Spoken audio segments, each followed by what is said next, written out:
Bienvenidos al Instituto de Investigación de Obras Sociales de OSDEPIM. Hoy contamos con la presencia del doctor Oscar Kochlar.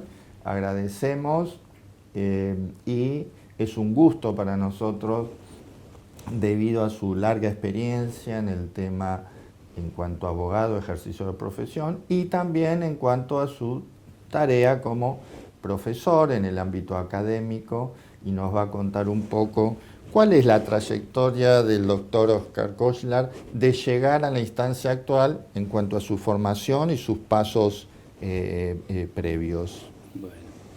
Bueno, gracias por la invitación, un gusto estar acá. Yo empecé a trabajar, me recibí en el 85 de abogado en la UBA y en 1993 empecé a trabajar en lo que era la ANSAL, la Administración Nacional del Seguro de Salud, que es el antecesor de la Superintendencia de Salud. La realidad es que me llevó una persona, ni él ni yo conocíamos la ley de obras sociales, y a partir de ahí empezamos los dos a trabajar en esto. Y diría desde ese momento, 1993 hasta hoy, ininterrumpidamente trabajando en el sector salud. Varias veces me tocó ser funcionario de la superintendencia, fui el primer gerente de asuntos jurídicos de la superintendencia de salud. Eso me dio el expertise de tener que hacer todo lo que hoy conocemos como la desregulación.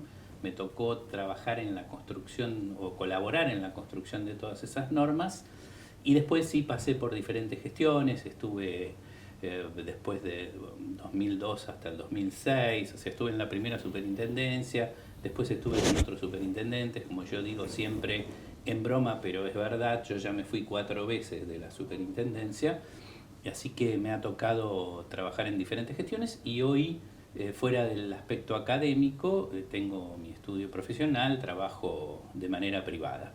Dentro de lo que es la docencia, también me dedico a eso. Ahora estamos actualmente en un curso entre el Instituto de Investigaciones Sanitarias de la Seguridad Social, que es una pata técnica de la CGT, y una consultora, IPEXA. Estamos desarrollando una diplomatura en Obras Sociales y Empresas de Medicina Prepaga, pero también doy clase en el MBA de UDESA, de la Universidad de San Andrés. He tenido a mi cargo también esta misma diplomatura en iSalud.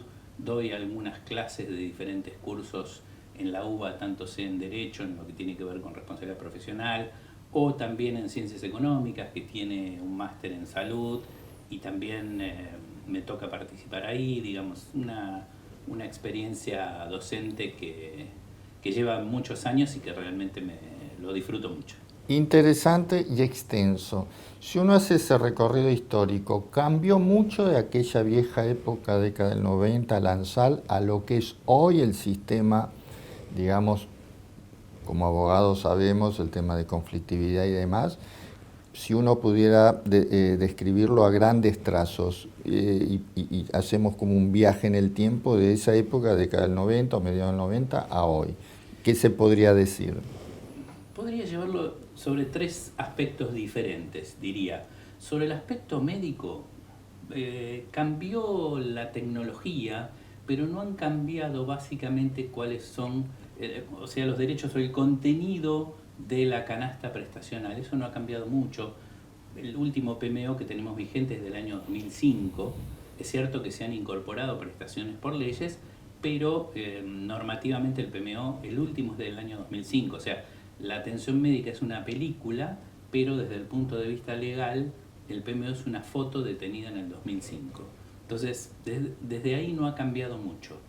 En cuanto a los recursos, sí ha cambiado, y diría en reducción de recursos. Hoy tenemos menos gente en relación de dependencia que la que teníamos en los 90, proporcionalmente. Quiero decir, hoy hay más gente, pero con relación a los que no están registrados, es muy inferior la cantidad de trabajadores registrados que tenemos en la actualidad que la que había en aquel momento.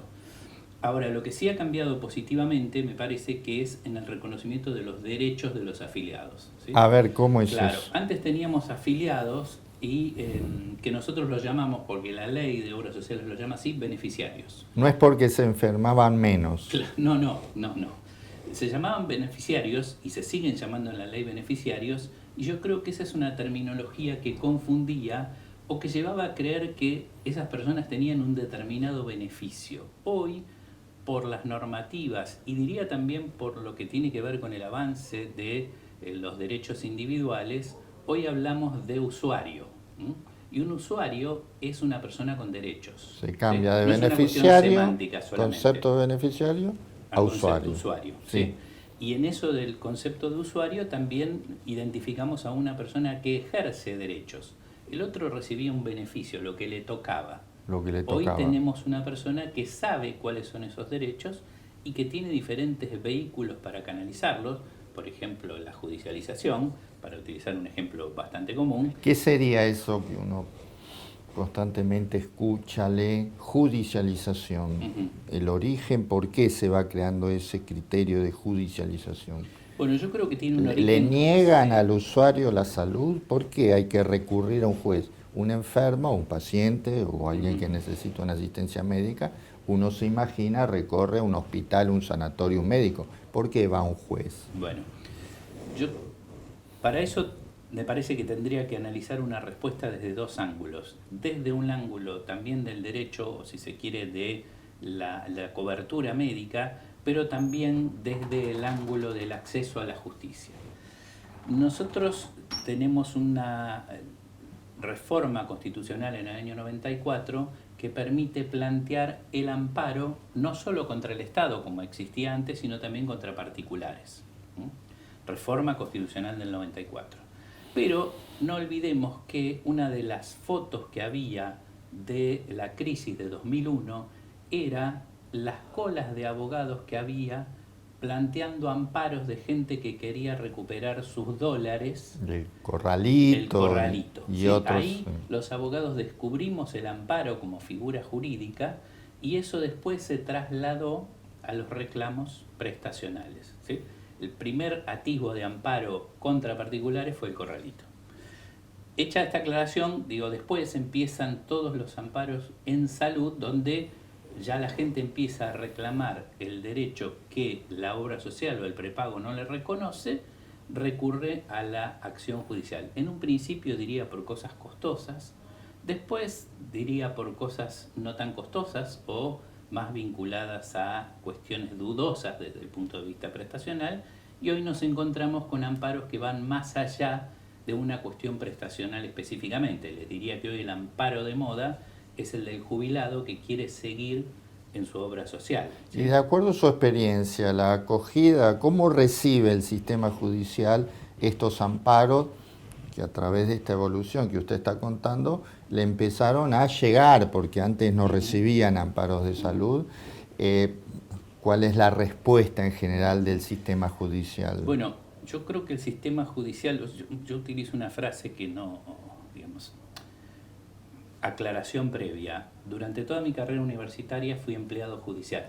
Muchos de mis amigos hoy son jueces o camaristas, gente con la que yo hice la carrera o me crié, y entonces puedo, tener cierta confianza con ellos como para decirles lo que pienso. Yo creo que hoy, en materia de salud, nuestros jueces son buenos, no justos. ¿Qué significaría ser bueno y ser justo? Es mucho más fácil ser bueno que ser justo, es mucho más fácil decir que sí que analizar si corresponde o no, sobre todo en materia de salud, donde en bien jurídico tutelado es la salud o la vida de una persona, y avanzo un punto más y digo, sobre todo con la billetera de otro, ¿no? Quiero decir, a veces la justicia no se pone a analizar la procedencia o no de una medida, sino que lo hace en función de la bondad que debe tener un sistema de salud en la garantía constitucional del derecho a la salud frente a una prestación determinada. Y esa actitud bondadosa, siguiendo su terminología de los jueces, de acuerdo a su experiencia como abogado litigante o como asesor, ¿a qué se debería? Sin hacer una adivinanza, sino intuitivamente, ¿por qué los jueces son buenos más que justos? Porque yo creo que hay una creencia popular acerca de que las obras sociales o las empresas de medicina prepaga restringen o retasean prestaciones. Y digo creencia popular porque esto no es así. ¿sí? Es como un prejuicio. Claro, que hay un prejuicio vinculado a una falta de prestación que para mí no es tal, ¿sí? Los que trabajamos en el sistema sabemos cómo funciona y es bastante paradojal pensar que quien reclama no quiere irse de esa institución, sino que reclama para quedarse y para que le dé salud, ¿sí? Sí. Digamos, en un esquema donde uno puede cambiarse de obra social, que esté litigando para que le dé una prestación, una obra social o un prepago que él supone que no se lo quiere dar, a mí me resulta una paradoja bastante Es inexplicable. paradójico esa Sí, contradicción. sí, pero sin embargo lo hacen y bueno, y permanecen muchísimo tiempo en una institución que suponen de antemano que no quiere darle ese servicio, ¿no? Por eso digo que es paradojal. Es paradojal. Y esos reclamos, usted habla de obras sociales, habla de medicina prepaga. ¿Se extiende también a lo que sería el sector público? ¿Alguien que no fue atendido en un hospital? ¿Eso existe en el sistema o ese ni siquiera tiene? No tengo mucha experiencia sí. en eso, porque no manejo datos del sector público. Me inclino a pensar que no. Y me inclino a pensar que no, básicamente porque lo que vemos en el sistema es que los que más reclamos tienen no son precisamente los que menos servicio dan. ¿Cómo sería eso? Dicho de otro modo, sí. Hay que tener posibilidad de acceder a un abogado y acceder a la justicia para ir a litigar. No en todos los lugares, o puesto en un ejemplo, sí. que no quiero que se me malinterprete. La obra social de los rurales, Osprera, no es la que tiene más amparos, ¿sí? Pero porque da mejores servicios que otra que tiene muchos amparos, no, porque esos trabajadores no acceden a la justicia del mismo modo que acceden otros que tienen más recursos, más formación o más instrucción. Ese acceso a la justicia entonces depende de variables que exceden el reclamo propio, el contenido de reclamo de salud. ¿Cuáles serían, si uno lo puede definir o categorizar, esos otros condicionamientos o requisitos que permitan ese tutelaje judicial? Bueno, lo que pasa es que lo que vivimos acá, básicamente en las grandes ciudades, donde más se litiga es en las grandes ciudades, ¿sí? Si uno tuviera que hacer un ranking, diría Ciudad de Buenos Aires, algunos fueros de la provincia de Buenos Aires, sobre todo Mar del Plata. Mar del Plata tiene un alto nivel de litigio. La ciudad de Córdoba, la ciudad de Mendoza, la ciudad de Santa Fe y Rosario. Hay una alta litigiosidad también en Entre Ríos, pero se concentran en las grandes ciudades. Un condicionamiento es vivir en una gran ciudad. ¿Algún otro? Correcto. Y yo diría que algún otro tiene que ver también con la posibilidad de contratar o acceder a algún abogado. No creo porque siempre va a la asistencia un abogado privado. Podría ser que el Estado, por ejemplo, a través de un defensor o alguien lo asistiera, ¿o eso es poco probable? Bueno, la superintendencia tiene una figura dentro de su estructura, que es el defensor del beneficiario, que dentro de sus misiones y funciones tiene la de asistir a una persona que está reclamando en el ámbito administrativo contra una obra social. Pero la propia norma dice que lo debiera poder asistir en una eventual acción judicial, cosa que yo nunca vi, pero existe esa posibilidad. O sea que pese a que la norma lo prevé, en la práctica es imposible y uno debe, en cuanto paciente o en cuanto amparista, reclamar a través de un abogado privado que se supone le va a cobrar o necesita una asistencia.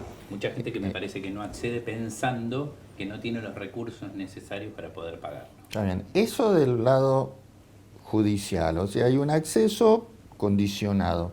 Del lado de la prestación de los servicios, obras sociales, medicina prepaga, sistema de salud en general, la respuesta, ¿cuál es frente a esos amparos?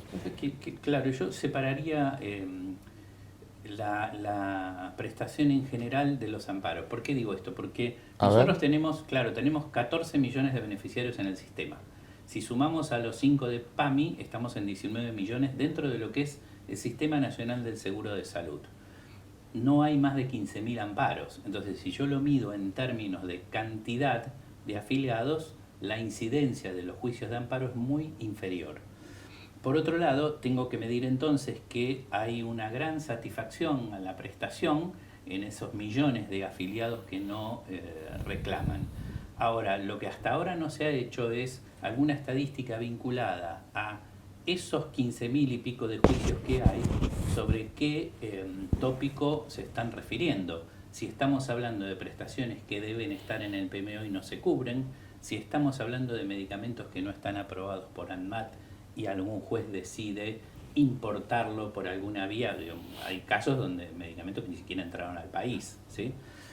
Insisto con el tema de los jubilados. Hoy hay una avalancha de juicios de jubilados que quieren quedarse en la obra social, y esto ya no es un problema de la justicia, ahí no tiene la culpa de la justicia, es un problema normativo que no prevé la posibilidad de que la gente que durante 30 años estuvo en una obra social y cuando se supone que llega el momento donde más la va a necesitar, la depositan en el PAMI. Entonces, esto me parece que no diría que hay un solo factor, hay diferentes factores, pero rescato sobre eso el número de afiliados que hoy tienen buen servicio o que tienen un servicio habitual, normal, y que están bien cubiertos en materia de salud, tanto ellos como los Es decir, familiares. que si uno hiciera esa comparación general o numérica, ese saldo sería positivo.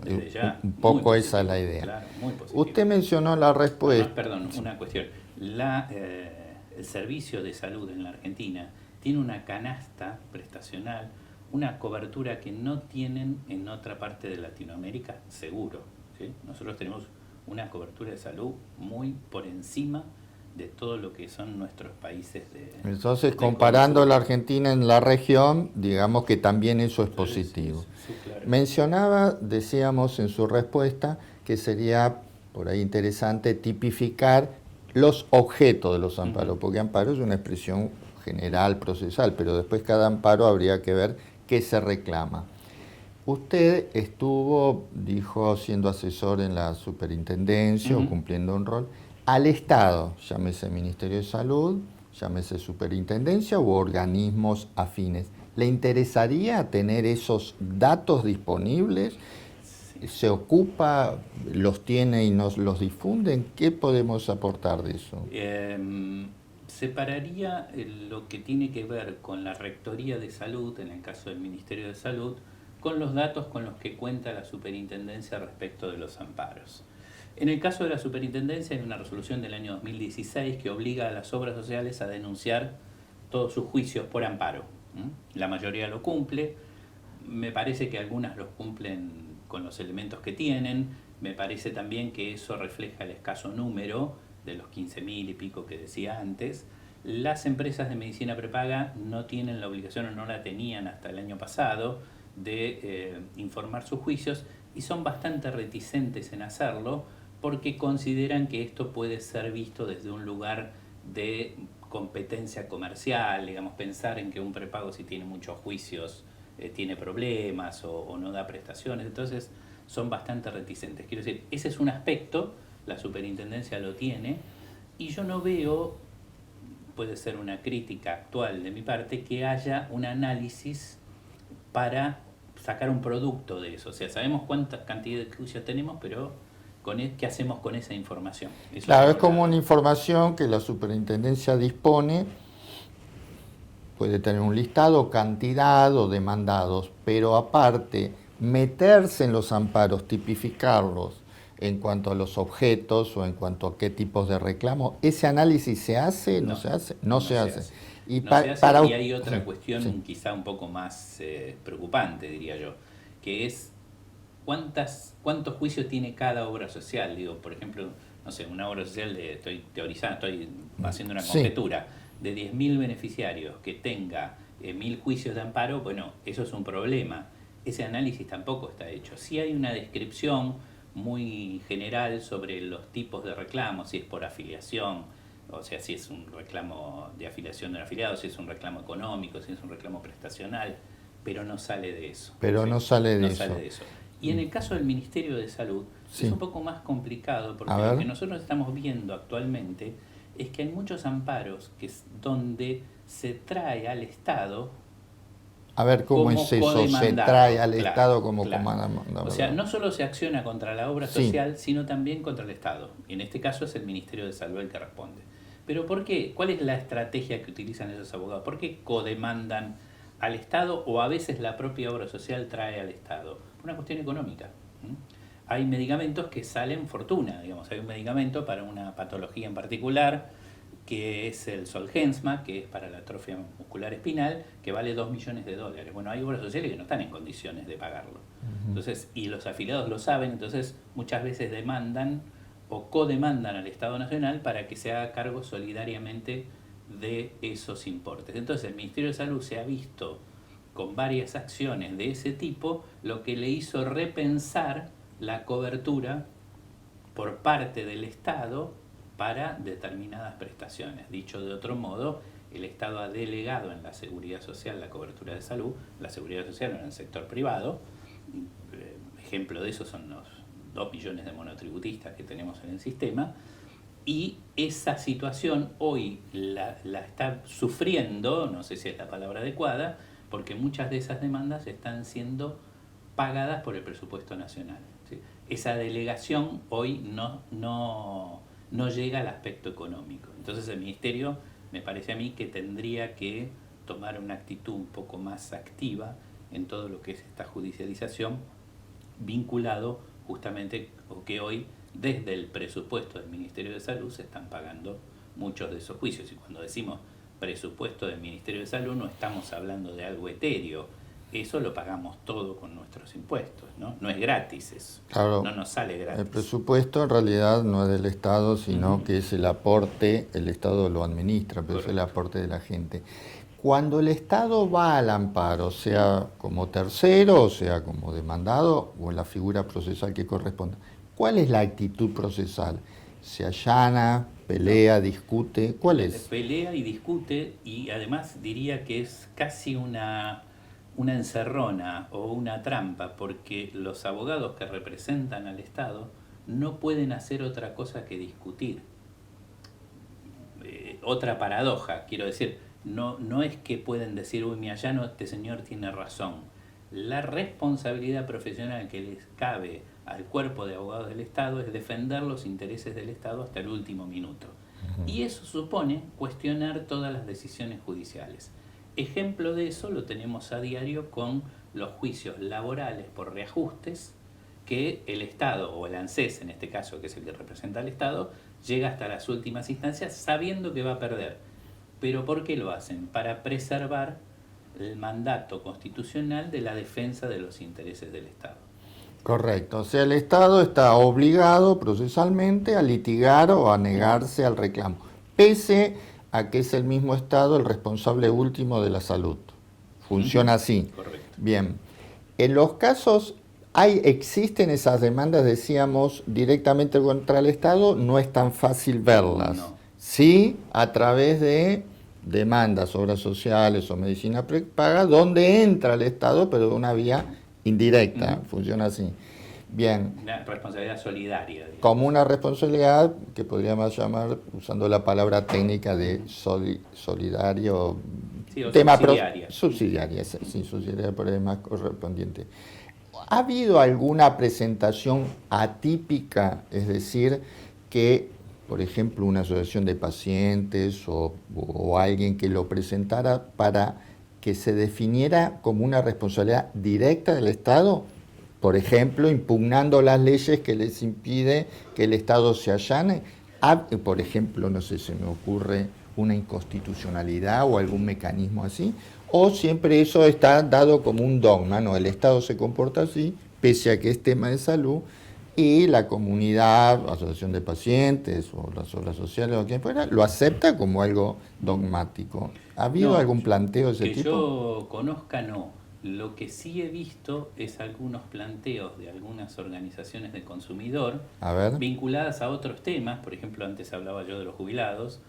Ha habido algunas organizaciones de consumidores que han planteado lo que nosotros llamamos acciones de clase, es decir, una acción colectiva invocando la representación de todos los afiliados de una obra social en concreto y diciendo, mire, todos estos afiliados, yo represento en teoría a todos los afiliados que se están por jubilar en esta obra social y quiero, como tengo esa representación, quiero que los tribunales dicten una acción de clase que diga que que todo aquel que esté por jubilarse se puede quedar en esta obra social. Eso sí lo he visto. ¿Eso se ha tramitado? Sí, ¿Ha habido claro. alguna sentencia, jurisprudencia al Sentencia respecto? todavía no, pero sí hubo una medida cautelar confirmada por la Cámara que no solo obligó a la obra social a invertir la opción, digamos que sea la persona la que puede elegir seguir o ir a PAMI, en este caso en el ejemplo que estoy dando, sino también que la misma medida le ordenó a la obra social ir a buscar a los que ya se habían jubilado para incitarlos a volver a la obra social, ¿sí? Eso sí, eso ya existió en un caso de una obra social puntual. Es decir, que la variante puede ser algo novedoso, de una acción de clase para ir a hacer reclamos como preventivo. Bueno, la acción de clase tiene un efecto general, que es un mecanismo por ahí no tan usado, que podría ser una herramienta, no solo por el tema específico del acceso al PAMI o compartir obra social, sino para otras categorías de reclamos. Sí, hay acciones de clase también vinculadas contra empresas de medicina prepaga, vinculadas al régimen de aplicación de los aumentos. O cómo se aplicaron porcentualmente los aumentos. Eso también se ha visto. Claro, sí. Bien. Ya estamos terminando, agradeciendo por supuesto la visita al doctor Oscar Koshlar. Cerramos estos encuentros con lo que llamamos la pregunta OSDEPIN, que sería, imaginemos la posibilidad de tener la lámpara de Aladín, un poder absoluto, sin limitaciones, ni presupuestarias, ni legales y demás.